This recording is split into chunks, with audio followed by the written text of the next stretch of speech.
Looking forward over the next 3 to 5 years, where do you see the media landscape? Can you give me some insights or predictions? Yeah, I think there's an amazing, um, there's a little bit of a content bubble right now where there's acquisition of production companies or YouTube networks that are able to just produce content and really build that audience. There's also, the over the top Netflix, Amazon, Hulu, Yahoo's trying to compete in that space as well. So there's a shift, and it's a little bit of causing a little bit of chaos, which I think is a good thing. It's also creating great opportunity because the barriers to entry have collapsed. So brands, whomever, can be a part of that and really build based on merit and build audiences based on merit rather than just who has the pipes and who can control what's reaching audiences.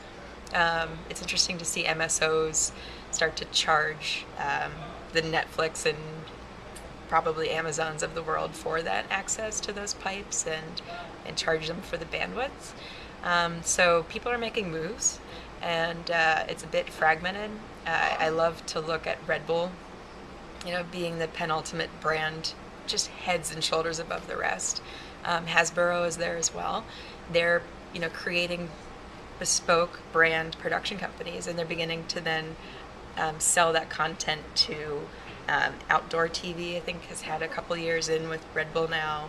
Red Bull has an app on Apple TV with free content, a huge YouTube following, and programming on NBC.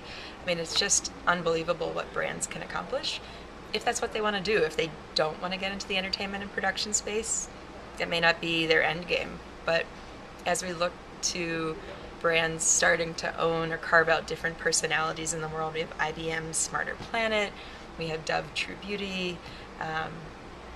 It's incredible kind of what the opportunity is if that's what is part of their business strategy. In terms of apps, and particularly with the rollout of connected TV, where do you see apps in the landscape? Will it have a major impact in terms of a delivery platform? I think the potential of apps is phenomenal. There is so much content everywhere. It's about organization and access and ease of use. So as connected TVs get smarter and smarter, and I hope they do, it's up to the manufacturers to think about, how they organize the channels, how they create ease of use with downloading new apps, organizing the apps. And then apps can really be the place to aggregate that content. So I know Major League Baseball has a phenomenal app. Red Bull has a great app. And for people that really want that type of content, they can click in and they have their menu there. They know how to navigate.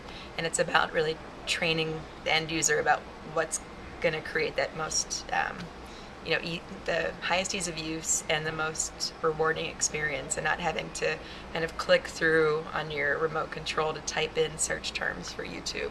So, I hope the technology gets there. I think it can, but I don't know that it's always the priority of manufacturers. It seems to be a little bit antiquated, considering how long I've had a smart TV for at least 3 years, and I still think the app experience could be tremendously enhanced.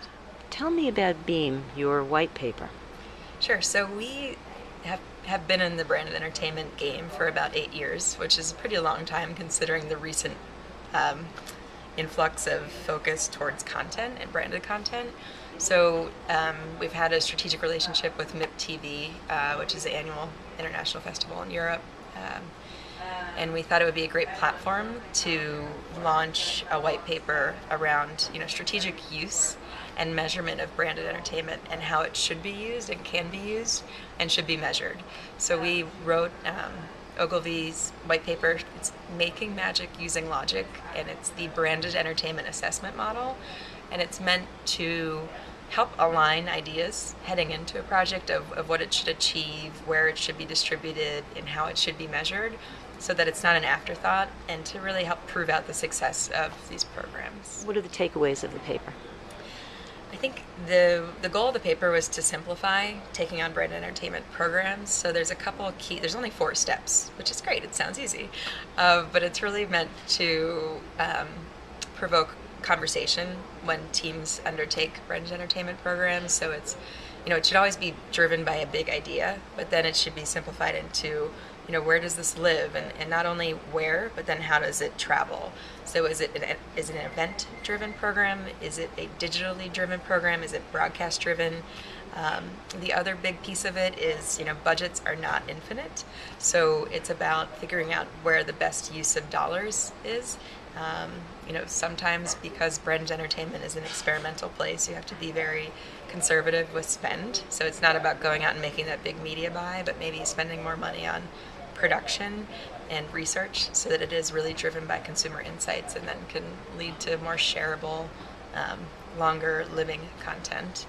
And then the other piece is, which was, I think, one of the best parts of it, is thinking about, what you prioritize when you create content. So if you really want to drive sales, you might really need to dial up the role of the brand, and the brand is an actual character. If you're trying to build awareness, it might be really dialing up the reach of a program. So it might be about sponsoring existing content with an existing audience, which isn't our favorite, but it's great for making that reach.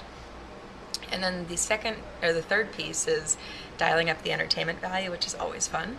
And that's about really letting that insight live and not having it kind of feel encumbered by a brand needing to get its sales pitch out. And that's really to help brands to explain their positioning and build preference with consumers. So it's more fun, it's more utility driven, but it's not necessarily about driving sales or making sure people are aware of the positioning. It's just about preference and even loyalty. What is the link to the paper? It's really easy. It's ogilvy.com/beam, BEAM.